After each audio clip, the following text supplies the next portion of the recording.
Good evening, everybody, and welcome to the finals of our Legacy Challenge. My name is Dr. Leo, and we are here with a very special event. We have none other than ItsJulian from Julian Knob from ItsJulian, and welcome. Thank you for commenting today, and welcome to the MTGPL. Dude, thanks for having me. Thanks for inviting me. Before you contacted me, I had no idea how big of a thing this actually is, so I'm super excited to see how this is gonna work out. Yeah, so this has been a long time coming. We've been trying to get you as well as some other content creators on, and bring you in and show you just like what we've been creating here at the MTGPL. And you are one of the biggest names when it comes to legacy. For those that don't know, Julian, can you please introduce yourself for the crowd? Everybody knows you as the Elves Master. We all know that, but what else about you? How long you been playing Legacy for? I started playing Legacy around 2005 or 6. I don't exactly remember. That's when I started playing tournaments. Like I played one extended tournament, and I realized that my Enchantress deck sucks in extended. So I was like, okay, where can I play Enchantress? Legacy? I don't know what that is, but I'm gonna play that if I can play Enchantress there. So it's like something around the 15 years now. Wow. So, oh, you are pretty much one of the prolific legacy players coming out of Germany and the EU, and it's great to have you here. Hey, MTG. Thank you for the raid. Welcome, and bringing in more our viewers. Thank you. So, you just got done commenting on Eternal Weekend. And now you are here, and you're bringing in and you're commenting for this event. We got a finals match of Goblins and Death and Taxes. What, this is Yorion Death and Taxes. Tell me what you think about the matchup. So traditionally, it used to be that Death and Taxes really just crushed goblins, like really hard. But I think that has changed quite a bit now that goblins got much better spot removal. Goblin has Trash Master, which allows them, to take out shit and everything. So I think the matchup is actually really close. And that's not exactly the kind of matchup I kept tabs on. But if somebody who knows the matchup well told me that goblins might even be ahead, I wouldn't immediately throw them out the window. So I think this could actually make for a really, really great matchup here. Gentlemen, Finn, thank you for the follow. Appreciate it. And I think when it comes to this matchup, so Goblins got their own Plague Engineer in the form of Chain Whirler, and that really helps out the matchup. I really think there's a lot of one power or one toughness creatures, and looks like we're starting it out here. Cavern of Souls. So, our matchup, since Julian, you're new to the Discord. Bass is one of the Goblin players of the Discord. Bass plays Goblins every single tournament and does very well with it. He's had two championship takedowns and has really been killing it. And Velix is a new player, bringing the newest version of Death and Taxes, and still like this is really cool to see that we have such a we have Bass here being a prolific Goblins player to show off for you. I'm glad that we already agreed to shorten the names because there's no way I could actually pronounce all of those entirely. So we see a Goblin Lecky actually coming in, and is it gonna? No, it's gonna trade for the Swords to Plowshares. That's one of the oldest exchanges in Legacy. Basically, ever since I started playing it, there always used to be like the Goblin Lecky check, which is like, can your deck handle a turn one Goblin Lecky? Because if it can't, it's not playable. And we see right now Death and Texas is passing the test, so it's going to be tested again. This time by a turn two vial. And I guess another Goblin Lecky. Ooh, spicy. Yeah, so this is one of those things that I think the 80 card Yorion loses a little bit on. It doesn't have Aether Vials as reliably, and it does have removal as reliably. We saw the one Source of Plowshares, but there's only four in the deck. Yeah, there's two more Path to Exile I think I saw on the list, so that kind of scales with it, but of course it also increases variance. Mhm. We will see if that Lucky's gonna connect. It's not like Goblins needs to kill you quickly, right? So they can really make use of the Dexter land should it actually be a Path to Exile that's gonna come down here, because that, at least for me, that's one of my early biggest mistakes in Legacy. I thought Goblins is the most aggressive aggro deck in the format, and when I played Cable Therapy in the first turn, I used the name Goblin Pile Driver, and they were like, Mhm. I cited all of them out, and they're like, how would anybody ever cite a Goblin Pile Driver? And now look at them now. I bet they don't even play 4 copies of it anymore. Let's But see. We I guess we're about to got see. we got two copies of Pile Driver. Two copies See. of Pile Driver. But that's the thing. It is the prolific beatdown. Back in Onslaught block, when you saw a Pile Driver on the opposite side, you're just, oh, I'm dead. I'm just dead if I can't answer this. It's one of those things that Goblins, it was good for that, but that's one thing I learned as well. It is a aggro tempo deck. It can play the control route, it can play the mid-range route, and especially with all the amazing tech it's gotten in the last couple of years, it can grind better than any single deck there is. Yeah, it's pretty exciting. I want also, by the way, seeing actual paper magic again. I really appreciate how much more you get to actually like talk about the different plays and think about stuff, and not just like dredge up stories from the past like we just did. That's not something you don't really get on Magic Online. Magic Online, it's like bam, bam, bam. Well, that's So why we here wanted we to bring you in, is because you do play paper magic. You know, you've been known for playing Maverick, you've been known for playing Enchantress, you've been known for playing elves, and it's one of couple those things. things that it's it's such a paper legacy. There's nothing else like it. Paper Magic is great. It is the best way to play it, and it's one of those things that if you just love playing Paper Legacy, there's nothing that replaces that high of playing Paper Legacy. Oh, and there actually is the path to exile, and that's gonna give goblins a little bit more of a boost. I'm somewhat surprised to see, I'm not surprised, I guess, but seeing the war chief come down on the first main phase, that really is just more of a thing of, well, I need to deal these extra points of damage here, because otherwise, like the best course of action would be to put it into play of Lackey and then make more use of the cheaper mana cost. But that basically tells me that Bas doesn't really have too much to follow up with this war chief, so I would expect this next turn to not be that great. But we will see. Like sometimes you just, you get ringleader and everything changes. Well, then that's the thing. Like, hey, with the improvement of Ringleader plus Muxus, I mean, Lackey is more deadly than it's ever been in its existence. You can't let a single Lackey hit ever, because you don't know if you're instantly dead on that moment. I've actually been turned 2'd by goblins before, and Turn boy, two. does it feel Oh, okay. bad. How do you lose turn two to goblins? That's near impossible, right?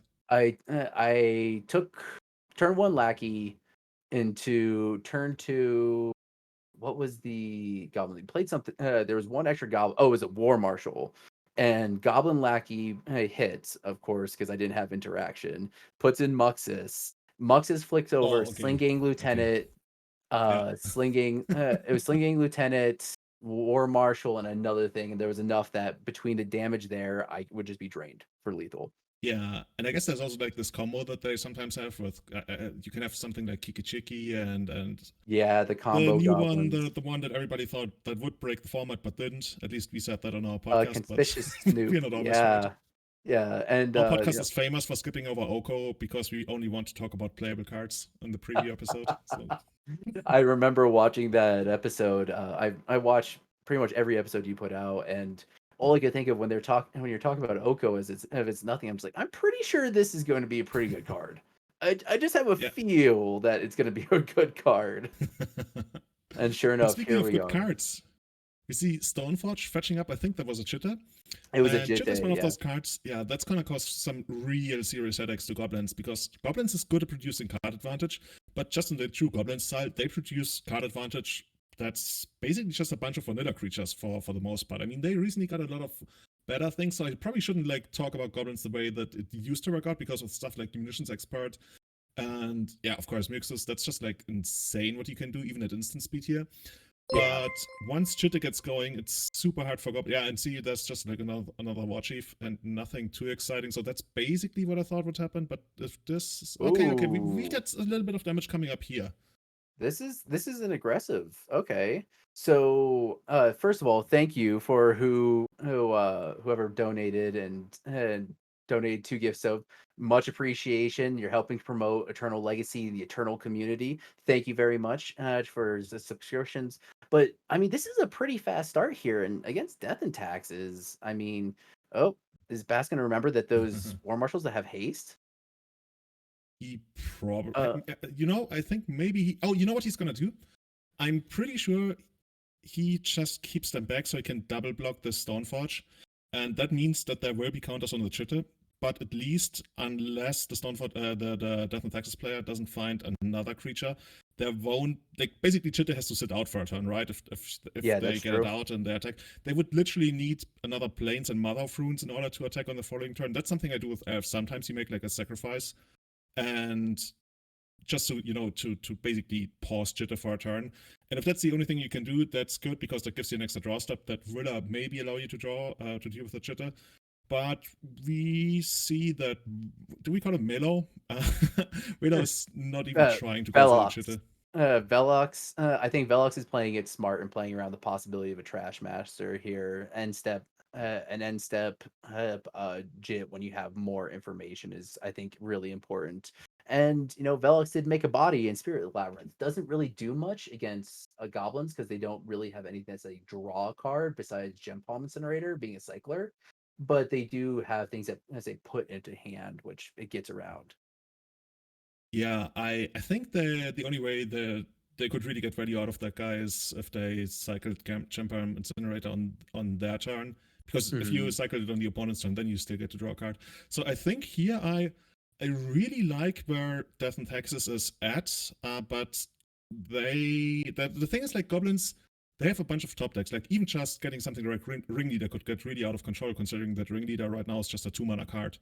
And if you Yeah, find exactly. Ringleader into Matron, you can basically populate the board much quicker than Chitta could ever take anything down. And as soon as you find Matron, you also find Trash Master, and Trash Master is like the bane of Death and Taxes Exactly. existence. Exactly. And Merciless Ninja, that sounds like you played against Malfi.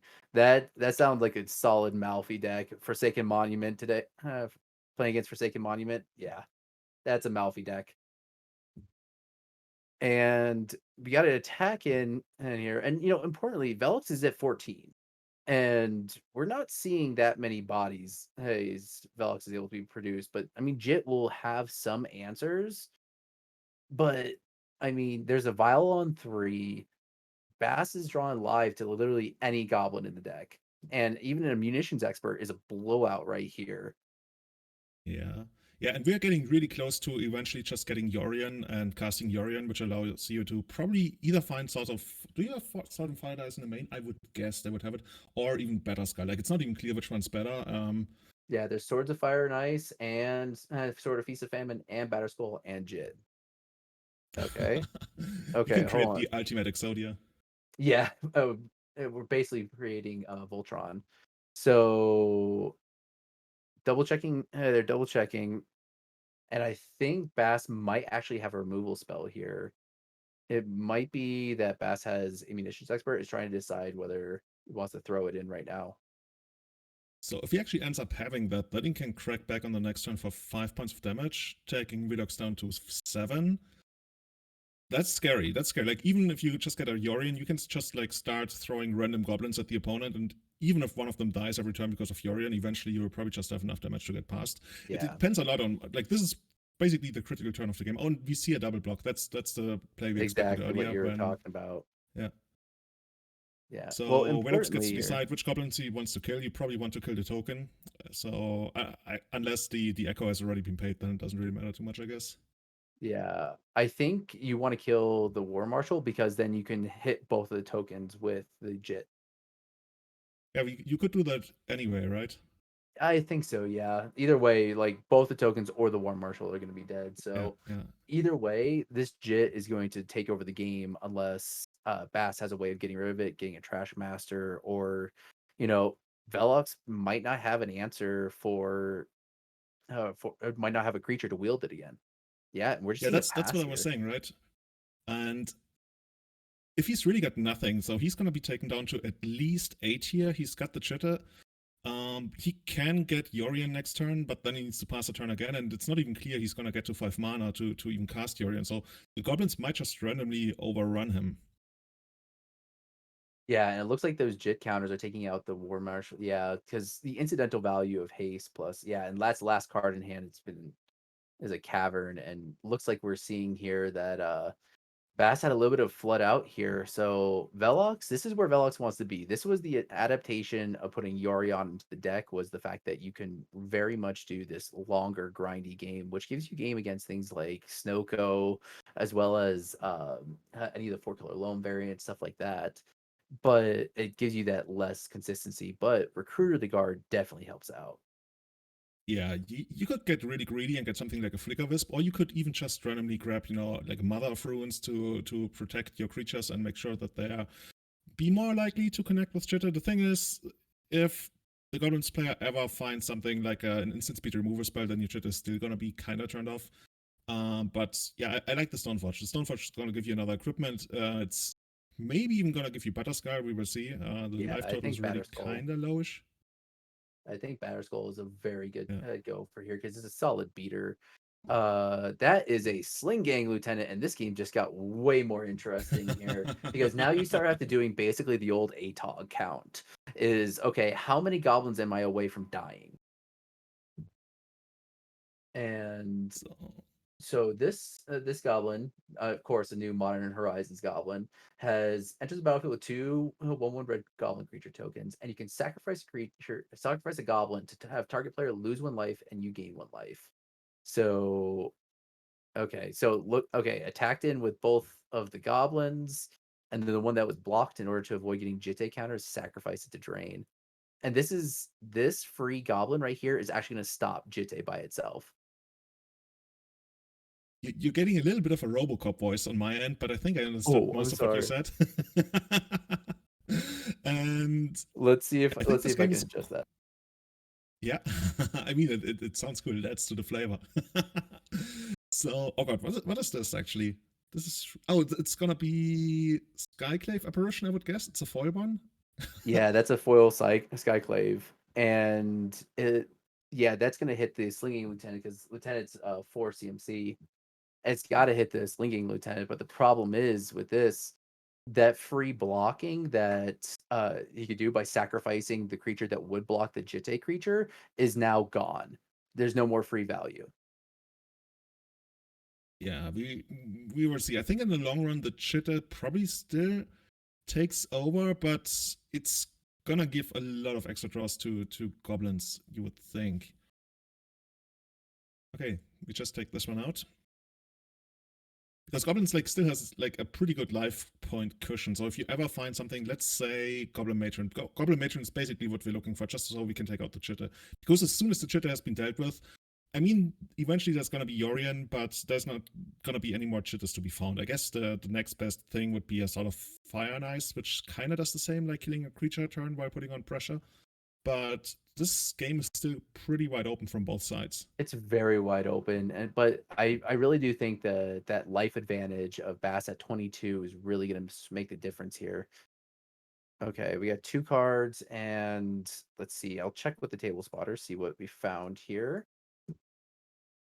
Okay, okay. So it looks like the Goblin Sling actually got sacked in response a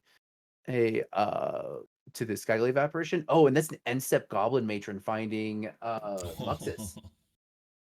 Dude, spin the wheel, spin the wheel. I want to Oh see no, it. no. Oh, we're finding Slinging Lieutenant because that's just lethal. Yeah, that's just gonna take it, right? There's no counters on Yeah, the Chitter. We can just like go to the yeah. face. Yep. I think that's lethal here because now Death and we Tax stepped see, out. yeah, sacrifice all the goblins plus the matron. Yep, and that's game.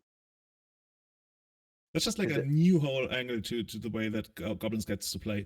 In the past, they used to have stuff like Siege Gang Commander, but it was much more expensive to activate. Like you basically paid 5? for 2 points of damage. But here you just like take the Goblins, you put them in the slingshot, and bam, you go to the face. Loving it. Yeah, exactly. It almost reminds me of the old Goblin Bombardment decks. You mean like the zombie ones that Sam Yes, Black created a couple of years ago? Or a yes, couple of the years ago. I zombie think it's more like 7 bombardment. or 8 years ago now. Yeah, it's such a fun deck. All right, so we got Death and Taxes is going to be on the play for game number 2. So let's go to sideboarding. Let me read out the sideboard for Death and Taxes and tell me what you like here. We got 3 Mindbreak Trap, 2 Council's Judgment, 2 Deafening Silence, 2 Rest in Peace, 2 Surgical Extraction, 1 Grafdigger's Cage, of course the 1 Yorion, 1 Cataclysm, and 1 Containment Priest. What do you like? Almost nothing. I'm not too thrilled about any of those cards. I could see Containment Priest because but the thing is that Containment Priest also turns off your own vials, and Mhm. I'm not experienced enough in the matchup to really tell you which vials are gonna be better or more important. Uh, you're gonna have yeah, I think you can't bring a Containment Priest. Like, I mean, there's Yeah. like this cute interaction where you flicker their stuff out and then it doesn't really come back. But you, it's not only like the card in a vacuum. You also gotta compare it to anything you got in the main deck, and I guess you could take out Thalia's, even though I gotta say the first strike on the Thalia actually works quite well. A lot of times I could see shaving a couple of copies if you really had something in sideboard we Well, we got wanted. 4 copies of Spirit of the Labyrinth in there, and that does nothing against goblins. It's just a Yeah, it's 3/1. just like a random 3-1. It's a 2 mana So 3/1, and I mean you can cut that easily. I do like the one Grafdigger's Cage because it does shut down Muxus, but finding one card out of 80 is a little bit difficult. mm, But I would still bring that in. I think bringing in two Council's Judgment is just solid for just removal because this game has the capability of going long. And like I said, you have four Spirit of the Labyrinth to cut. You have some room to cut some stuff. I also don't mind Cataclysm here just because of the fact that you can just board wipe and just try and just recover faster than goblins. Although you're trying to recover faster than one of the fastest recovery decks in the meta. yeah, I think the one of the biggest things that Council's Judgment could do for you is taking out Wild, which the other card, I guess like Skycliffe Apparition could also do that. So I see no immediate use for that, but since you mentioned there's gonna be pretty dead cards in the main deck that we probably don't even need, so that's probably like a slight upgrade that we might want to make. What is there actually for the on the Goblin side? Is there So anything in the sideboard? on the goblin side, we got two Mindbreak Traps, two Pyrokinesis, two Surgical Extraction, one Earwig Squad, one Goblin Chain Roller, one Grafdigger's Cage, one Caracas, one Pithing Needle, one Pyroblast, one Red Elemental Blast, one Relic of Progenitus, and one Tarfire, bringing back the OG Goblin removal spell. Yeah, I think And we probably want the Pyrokinesis. I would like that. mhm, Probably the Chain Whirler is going to be pretty good there. You could make a case for Pithing Needle because there's like all the equipment to turn off, and sometimes on certain boards you want to turn off Mother of Runes. And if you wanted and you got the spot, you could also bring in the Tarfire, which you can find on the Goblin Matron. But once again, I would like look in the main deck and see whether there's anything I want to take out. I would definitely keep Krater Maker. That's a big thing. Munitions Expert I like. Goblin Pile Driver I could see coming out. Mock War Marshal so and so, but it's probably gonna stay in. if I remember correctly, according to Goblin Lackey 1, Eli, I don't think you ever are supposed to cut Goblin War Marshal. Yeah, I I know. remember him talking about it on some podcast I listened to, and I remember talking about War Marshal is just the most important card in the deck, just Yeah, because it it just goes. basically feeds the need for goblins to be on the board to have those kind of interactions. That's I think how he explained it. Yeah, So exactly. as much as I So want to remove it, I'm probably not going to remove it. yeah, I do think that there you can shave on some Crater Makers. I think Crater Maker is good in this matchup, but there's only like 2 to 3 equipment. But that being said, popping a Batter Skull for just a Goblin feels pretty good. Yeah, and also like taking up your opponent's wilds. Like in wild mirrors, usually having wilds, well, or even like two wilds versus a player who's only got one, that's a big advantage because both players are capable to basically vomit everything on the board if they have one of their tutors and a couple of wilds going. Like if you got two wilds going and you find either a matron or a recruit of the guard, that's just going to be such a big explosion. And a lot of times you end up trading resources. That's also why I'm not too big of a fan of cards to trade one for one in this matchup because eventually the player who's coming out with their big explosion of card advantage, they want to trade. They want you to trade one for one. They don't want you to get your own explosion of card advantage. And that's what I'd be scared of. But it's gonna be super interesting to see what the openings are gonna be because they're gonna dictate a lot about how the matchup's actually gonna play out here. I just want to give a shout out, Digital Slaw. Thank you for the follow, appreciate it. But and that's the thing. Hey, I agree. Hey, with you completely. This is going to be a matchup where it's entirely possible we're going to see both players top decking. There is no inherent like card draw, cantripping, or anything like that in this matchup. But both of these decks are excessively powerful, and this is what's so beautiful about when you see Paper Legacy. Oh, mirror starts when you see Paper Legacy versus just the online meta. Online meta is very much a lot of blue soups. It's a lot of Delver. It's a lot of Snowco, stuff like that. As you probably know, you play almost exclusively online, if I remember. Well, right now, I guess I have Yeah, 2007 DCI sanctioned matches in paper, but I didn't really add any more to them this year, I guess. yeah. How's everything going in Germany with the MTG scene and the lockdown restrictions? I just heard you guys went into a new lockdown. Well, it's like lockdown super light. We did that beginning of November, I want to say, early November. And we're supposed to go into an actual proper lockdown, but then Christmas is coming up, so they're basically taking a break for between Christmas and New Year's. And then it's gonna continue in January. So it's more like a cultural thing. We're supposed to go into a deeper lockdown, but Christmas is coming up, so Yeah, and I that's hope for the what best. when this whole Discord started, it was very much just like, okay, this is gonna be a spot for people to play during, before this all started before COVID happened. This is gonna be a spot for people to play that don't have an LGS scene, that don't have a very popular place to go and play Legacy. Like myself, there's three Legacy players in the entirety of Northern Arizona, and they're all best friends with me, and they all live 2 blocks down the street. So Okay, it's so one of those. coming from Europe, I would guess northern Arizona is basically a giant big desert. I went to the Grand Canyon and it was like near northern Arizona, and what I saw was like just a desert, and then there's you playing Magic. That's actually amazing. Kind of. If you drove past my town, you drove past Flagstaff. You went to the Grand Canyon. That's where I'm from. And But I guess I flew past it. oh, We took yeah. a flight from Las Vegas. Oh, okay, okay. So you went landed in the Grand Canyon Village. Yeah. So we're the town right next to the Grand Canyon, about like an hour away. But no, it's all mountains. It's snow. It's actually capped out about 30 degrees outside today. Yeah, Oh it's man. you don't realize it, but Arizona's got snow. But yeah, we do have a legacy scene, but we didn't have a very large one. And then when this thing started, it was just a great place for people to play, and now it's really evolved. Oh, okay. So So what looking, are you with the pithing needle? you're probably named Mother of Runes, right? I Mother. would guess your own wilds are gonna be a little bit better, and it's kind of like funny. Like people often describe the Death and Taxes mirror as the closest to chess that you will ever get in Magic. I think this also feels a lot like chess. Like right now, they're trading off some minor pieces, like the wasteland for the shade part. The mom gets like basically there's a stalemate between the mom and the pithing needle, and then you're ready to finally deploy your whatever strategy you're going to run this matchup as soon as they untap on the third turn and get their wires going on like a reasonable number. Yeah, this is classic legacy. When people want to describe a classic legacy event, this is what I describe. Goblins and D&T. Just good old-fashioned creature where you really have to think, "Oh, okay. I like this. I actually really like deploying this because it is a solid threat that, Bass has to deal with. Otherwise, that mom going from a protection goes to a 3/3 unblockable beater."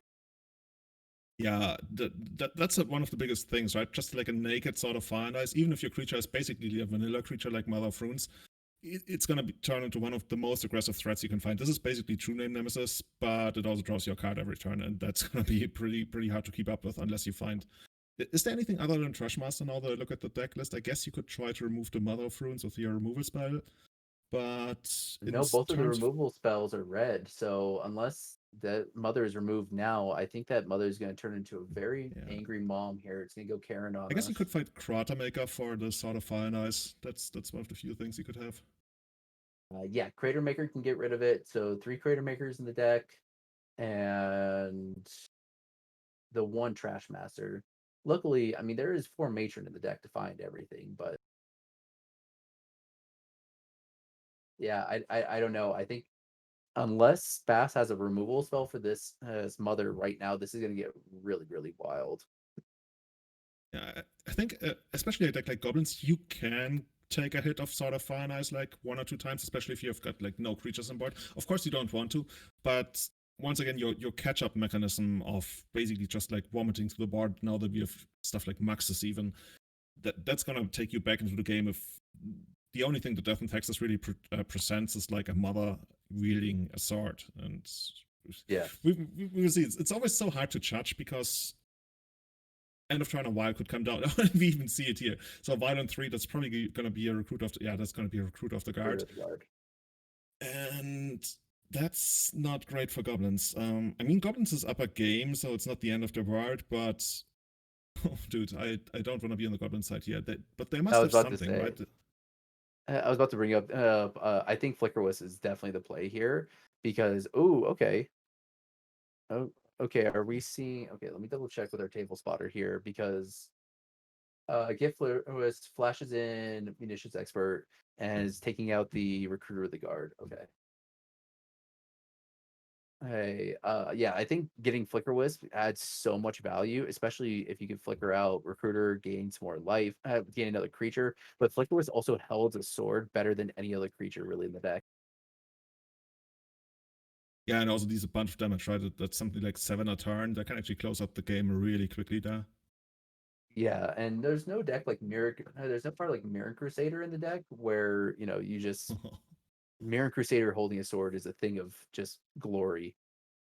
Yeah, or even just a chitter, right? I think it's like lethal on the Mhm. second turn after it first connected with chitter. I've been there. Yeah, I've unfortunately been on the recipient side of that as well, and it feels really bad. So Mother comes in, and it's actually gonna. This is like the removal test. Do you have removal or do you not have removal? And I guess we don't have like another removal spell. Uh, No, just I would actually take out the yeah. That's smart. Just take out the goblins. Don't give them any I more goblins energies.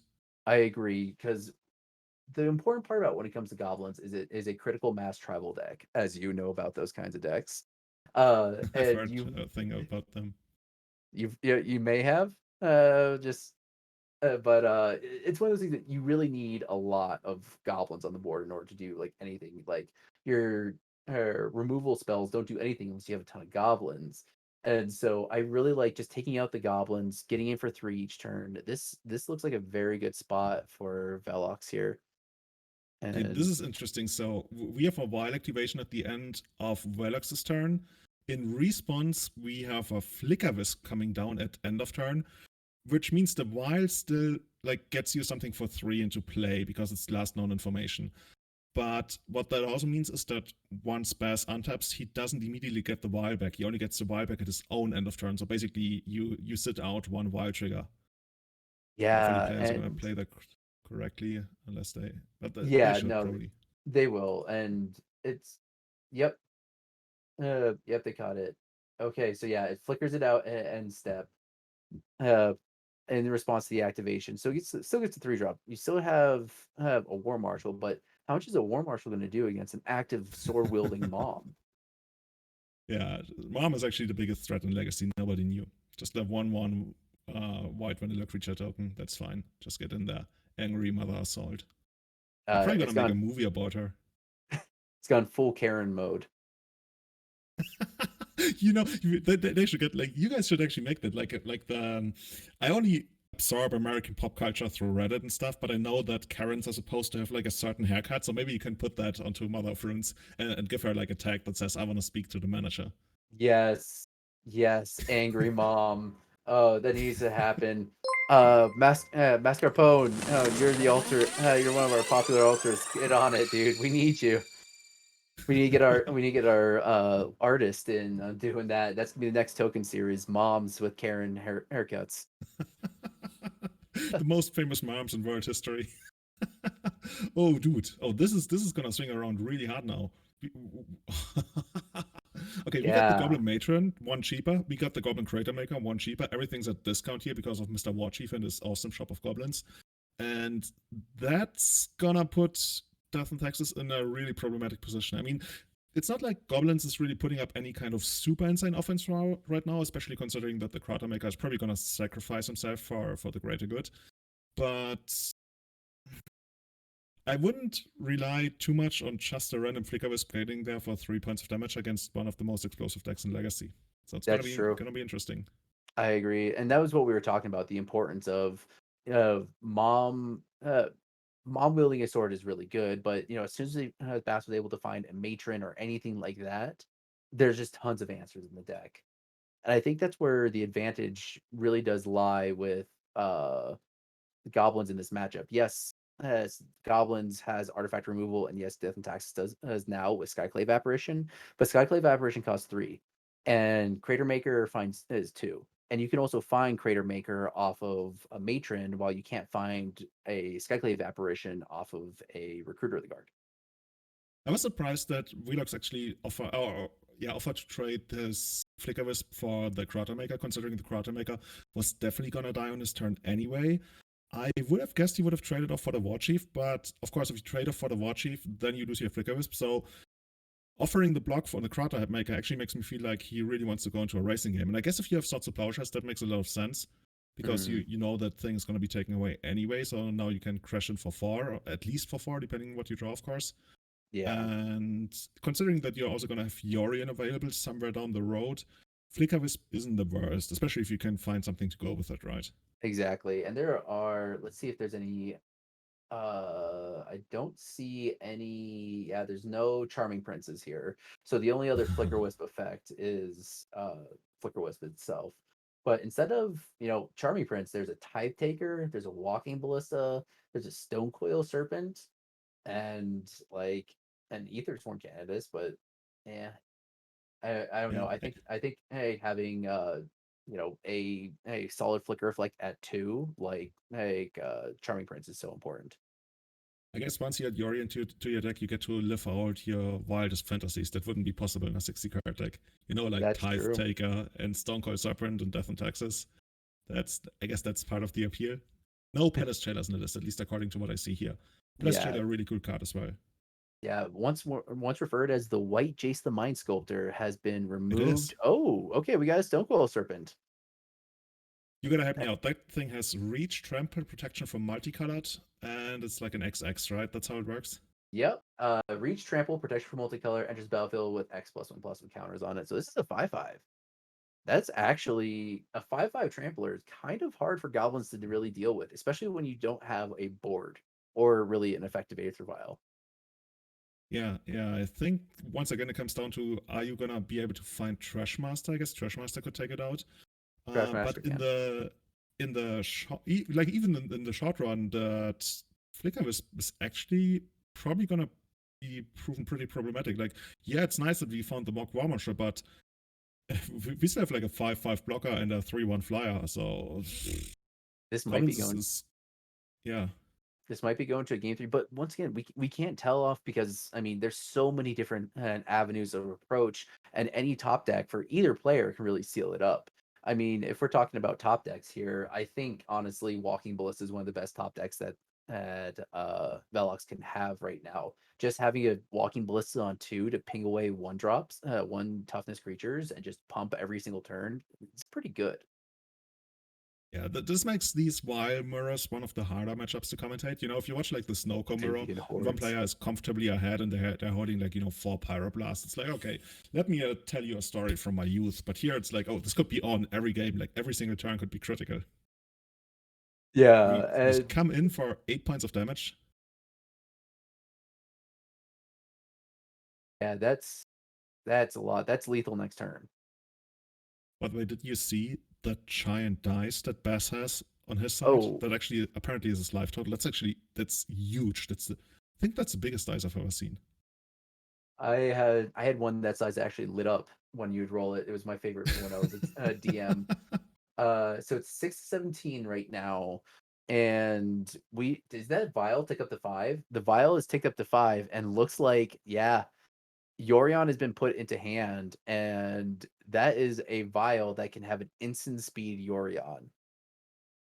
Yeah, and with goblins only having a wild on one, no war chief, I think mana is just going to be too tight to deal with all of these things. Oh, and a Caracas plus a vial that basically makes most of your board being able to just be abused and flickered out. Yeah, you can dodge so many removal spells, right?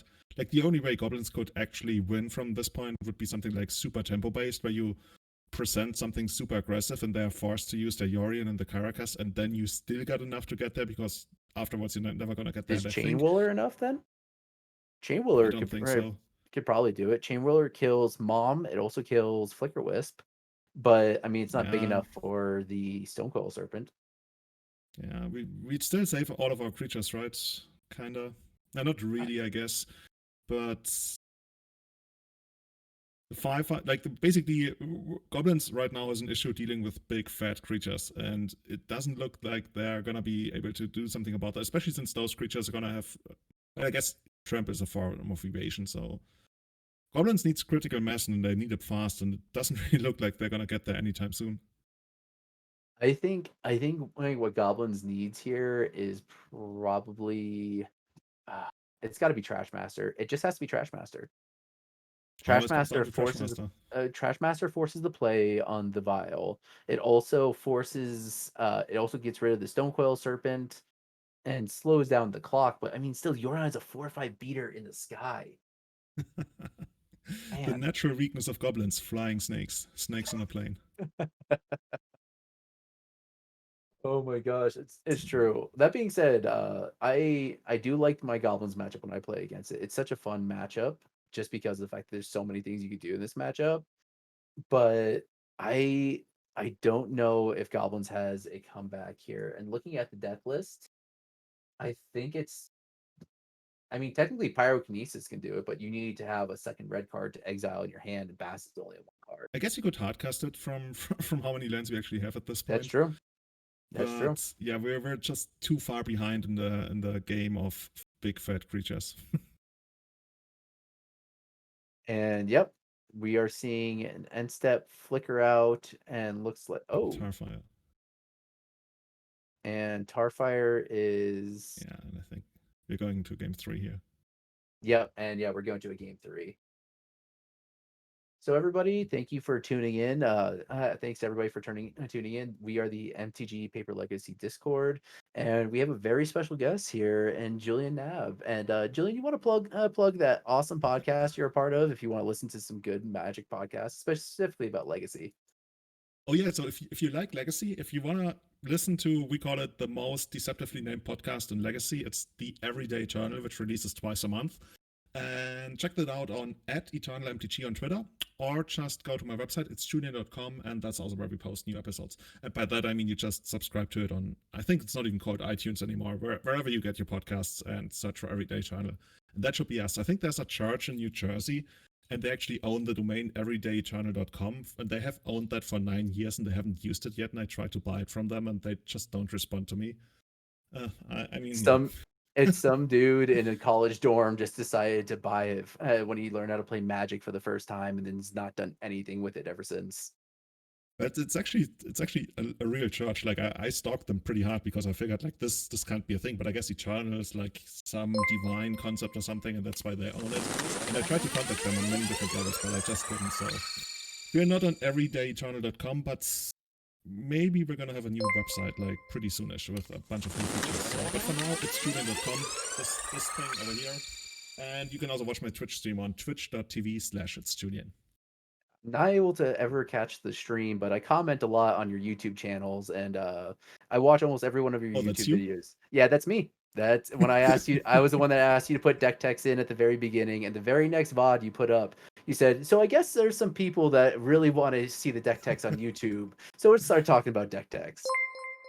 Oh yeah, that was actually a really good recommendation. I think that actually helps people a lot because what you don't really understand when you stream on Twitch is that the people on YouTube, for example, they can't see your cardboard live, right? And that's maybe gonna cause issues when they. I mean, I want to see what the streamer or what the YouTuber is playing, so it makes a lot of sense to put that in the beginning.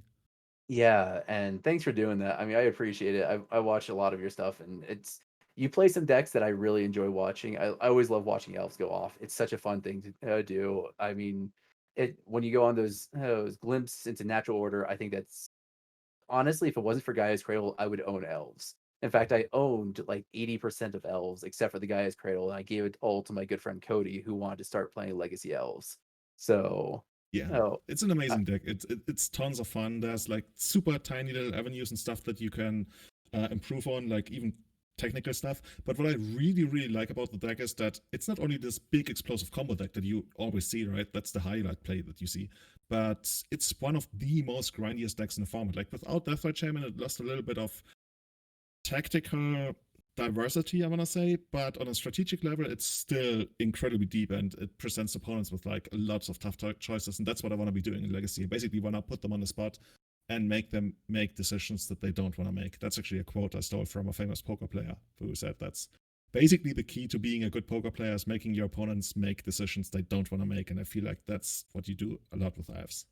I agree. I think it's one of those cards that before the printing of Allosaurus Shepherd and not the Allosaurus Rider, before the printing of Allosaurus Shepherd, the importance of a Force of Will in that matchup can not be understated. Like at one point, do you do the Force of Will? Do you wait for the natural order? Do you wait for the glimpse? Do you try to force the heritage druid? Stuff like that. And it's one of those things that the deck has gone through ups and downs, but it's always just so powerful and just can lead to the most explosive turns or just beating you down with 10 1-1s. I've lost that way before.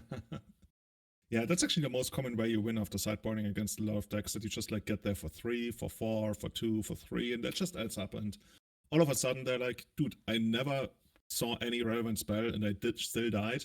Speaking of relevant spells, here comes Goblin Lackey. And I Yeah. really appreciate the original Urza Saga art. That's my favorite one of the Oh, Lackeys. we really do push for original art here. Even with proxies, we all ask for original art. We do not allow any sort of crazy wild arts here, stuff like that. We push for the original art. We have respect for the original art. So it's one of those things. Oh, okay, we got a source to answer the lackey. I was wondering, is this gonna be a lackey free Yeah, win game? Lackey into Maxis. And the giant dice has been lifted again up to 21. Dude, in Europe, you would probably need some kind of license to operate that dice. It's still fascinating to me. Not here at the States. You got the bigger the better here. Looks like it, yeah. So Goblins never plays anything exciting on turn 2 except for another another Lackey. You're Okay, saying that, and there's a second lethal threat that was presented. dude, So I've been in positions where my opponents sideboarded so much they connected with their turn 1 Lackey, and the only thing they could put into play was a second Lackey. Like, okay, dude, if that's what you got, you can hit me as many times as you want with this. Is this a the Wretched Bomb? this is No, Athalia. This is Athalia. That's the if I remember correctly, that is the secret layer art. I've never seen this before. I'm gonna trust you. It doesn't even look human. Yeah, What the that's fuck? the Okay. special Thalia promo. But Thalia is gonna be okay, never mind. I was gonna say Thalia is gonna be good here. It's gonna hold off Goblin Lecky forever, but we have the Krater Maker. And now we have the perfect information basically that if we sacrifice our Krater Maker to the Thalia, our Lecky is gonna connect and dude. Are we gonna spin the wheels? Is this gonna be Maxis? There's 2 copies in the deck, Oh, that's right. Come on, Maxis, okay. Maxis, Maxis. Let's see what we got here. Give me the Maxis. Oh, Oh, Chain Whirler. it's a 3/3 that deals you 1 damage. Deals 1 damage. It's a 3/3 first striker. I mean, I mean, you put in 4 power worth for free. Yeah, That's call me stupid. Couldn't we have just like we couldn't have cast it because there's a Reshaden part. I see. I was like, couldn't we just like randomly cast it in Cathalia? Okay, so we were missing the kind of mana. So, I mean, that's one of the things, and I remember Eli always stressing this in almost every podcast he's ever done was Goblins is a monocolored deck that always misses its colors because of the fact that there's so many lands in the deck that don't produce red mana, and that's the Yeah, it's reason funny. why. Historically, Oh, go ahead. mono-colored creature decks in Legacy used to have some of the worst mana bases just because they were pushing the mana bases to a limit. It's the same for example, Merfolk. Merfolk always used to have Mhm. issues with getting double blue because there were times when they had Mutavaults and Wastelands, and as soon as they got Caverns, they were like, okay, dude, we gotta cut something, and that's why they usually ended up cutting the Wastelands. But those monocolored decks in Legacy, they were basically infamous for always missing their color. So I'm not surprised that one of the most prolific Goblin players would say that too. Yeah, and Big C in the chat, he is one of our very well-known Goblin players. Also, had won championships, finished high, and Goblins is actually a very popular deck here in the meta. For a long time, it was actually the definitive like tempo deck. You had to try and beat that. With the printing of Skyclave Apparition, D&T got to be more popular, but Goblins is always just represented high here in the deck. And the third Lecky coming down. These Yeah, Leckies never ends. Is this gonna be the fourth one? No. Okay. no, we got a Pithing Needle. And do you name Aether Vial here since you don't have an Aether Yeah. Vial on the Yeah, I think I'm in agreement here. I think I just name Aether Vial and just accept that some of your top decks are gonna be dead. Yeah. I think the only other option that you really have is to wait for a turn because it looks like the vial is about to just go on 1, which is not gonna be too devastating. I would definitely needle it before it ever hits 2, but I guess you Mhm. could take a turn and try to see whether, like a Stoneforge comes down and then you would probably name Chitta. So I wouldn't hate that, but there's also a matter of mana efficiency, and if you want to spend all of your mana next turn, then you better run out While right now because there's like a 90% plus chance that you would name While anyway. Yeah, I'm in agreement when it comes to that. I'm not a deck that runs Aether Vial, so I understand the importance of leaning on it, especially in this matchup, giving creatures instant speed. But I'm always on the side of I'm going to pit the needle. You're vital. I am not going to let you on tap with it if I can keep it. Now, this is not great. If this is the best thing we can produce here, I'm not too thrilled for our chances. Like we're probably gonna trade for the Lecky, I would guess, even though I'm not even sure the Lecky really is going to have anything exciting to put into play. I mean, we haven't played a land yet, so maybe we actually did end up drawing something, but that's not great. By the way, what is that green thing actually doing over there? So that's the amount of cards in Bass's hand. So Bass is Oh, smart. demonstrating with that dice, and it's because of the fact that one of the things that we try to do here is, we don't.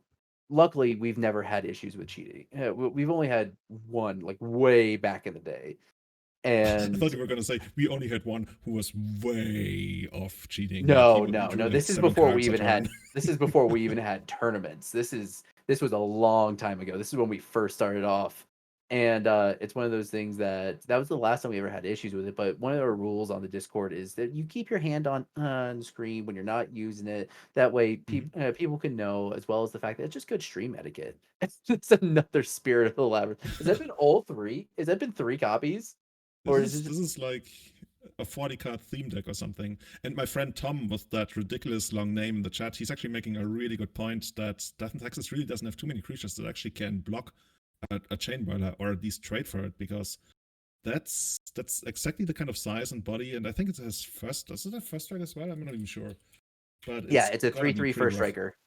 3/3 first striker. Oh, okay. Munitions expert. That was the last card in hand. That's gonna kill the labyrinth. Okay. So yeah, I really don't think. I mean, this one from one removal has been very efficient, and with only one card left in Velox's hand, I think this Chain Wheeler is actually going to take this. Yeah, three lackeys versus three spirits.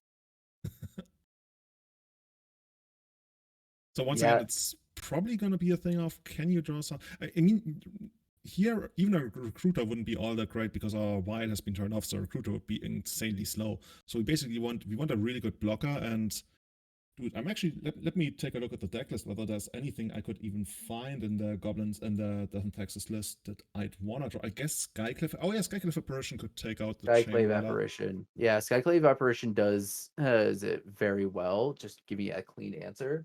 But I think we've been seeing a lot of lands drawn here. I mean, Death and Taxes is on 3/6 lands, including a Wasteland and a Caracas. And that's also after Bass has wastelanded their port. So I really think that this is one of those things that Velox may have flooded out in the 80 card deck. I mean, you can make use of your extra mana if you get your Yorion down. And is that actually Yorion in his hand already? I can't tell. I I don't didn't see if there was think like a window to actually I get don't think it. there was a window. I don't see Tom is asking in Yorion. the chat, did he actually present Yorion at the beginning of the game? Because it looks like he didn't, but Yes. maybe it's just like implicit that he actually did present it. Yeah, I think he did present it at the very beginning of the game. Yeah, yeah. Yeah. Yeah, I have a yep. There's yep. And okay. So Wasteland and hitting the port and added Yorion to hand. Yeah. So Velox just now put Yorion to hand. Mm-hmm. And to be fair, I mean Velox does have another turn. Basically, we need goblins to have nothing here, and then if we get our Yorion down, we can slowly start rebuilding, right? Yeah. It's not even the end of the world if we draw a land here, because if we do draw a land here, then we get to protect our Yorion. Oof, that's just like another beat, and I think that could just be too much, because we're going to be taken down to 1 point of life here Yeah, on and our next turn, assuming we block the chain runner. I think yeah, Yorion and coming onto the field is going to be able to block at least the chain whirler. But for life total with uh, when we're looking at Crater Maker, which is a 2/2, and also Munitions Expert, which is a 1/1. That's 3 damage that can get in still, and that puts Velox down to 1. So Velox needs to top deck either 2 creatures that can be played here because Yorion takes all 5 mana this turn, or a removal spell plus. Okay, so we're seeing So land we drew a land. and keeping the Caracas up. Yeah, Uh, that's smart. yeah. So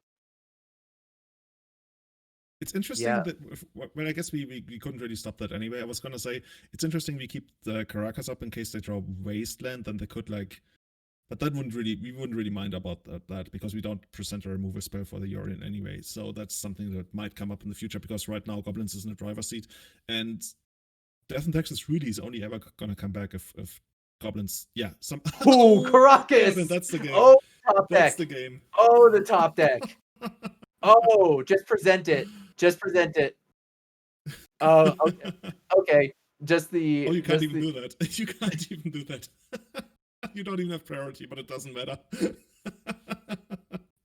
Oh, oh, cool. Yeah, I think that's that's just like. yeah, I think Bass is demonstrating unless without a removal spell. Oh, I think Velox is dead here being at 4. Oh, the top deck. Oh, What's oh, happening I now? think he's What's just that showing card? he's just showing what was his hand. The top deck Caracas for the win. Oh, that was beautiful. But that's what's awesome about Paper Legacy. Sometimes you just, oh, I'm just gonna rip it and toss it. Easy game. Bam bam. Yeah. So And that thank you means everybody. Goblins is gonna take it down, right? Yeah, Goblin takes it down, and Bass checking off another win. I think that puts Bass at 3 wins in our tournaments here. If I remember correctly, that's 3 entries into the Hall of Champions. Bass is on his way to getting that playset of tokens here. Is there gonna be like a special thing you get if you hit the record number of wins? Well, so right now the record is held by Black Sky Doc, who is our resident Doomsday player and has been just killing it with 4 wins. And this is so we don't have anything special for that right now, but that's a good idea that we should put on there. Yeah, And you know, congratulations. in Korean StarCraft, they used to give you like a golden mouse and stuff like that if you want to try out like the most important tournament 3 times. And I It's mean, right insane. now, you guys are the most important paper tournament in the world. You're not wrong. We are pretty much the only paper tournaments that are continuously going on, even though we're not like officially sanctioned because we do allow proxies and stuff like that. We do have the most consistent paper tournaments firing. Shout outs to my And friends in China, I guess. And they actually have like pretty consistent paper tournaments in China as well. So that's something, I guess. But you guys draw really like a global audience, right? You told me you got people from the Philippines, from Chile, from basically everywhere all around the world. And that's really exciting. yeah, we do have a very big international audience. Not everybody's located in the US, and that's what's really nice about this because it gives people who have never had the chance to play against each other, and maybe outside of maybe a GP, a big name GP, nobody they wouldn't have the chance to play these. And some of these people, this is some of the biggest events that they played in. So it's really this is just a home for people to play Legacy, and that's what we want to specialize in. Yeah, and I see in And chat 38 people for today's tournament. That's amazing. That's really amazing that you guys get so many people together.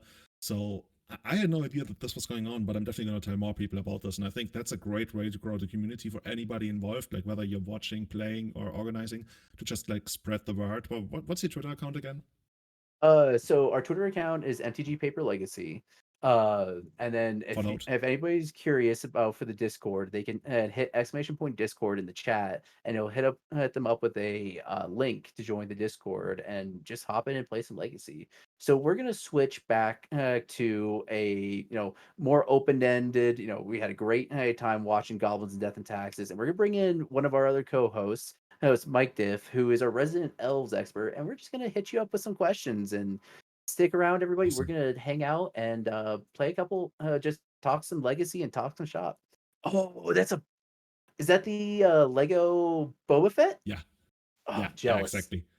I really wanted to jealous. get that one. And now it's sitting on my desk and watching me make mistakes.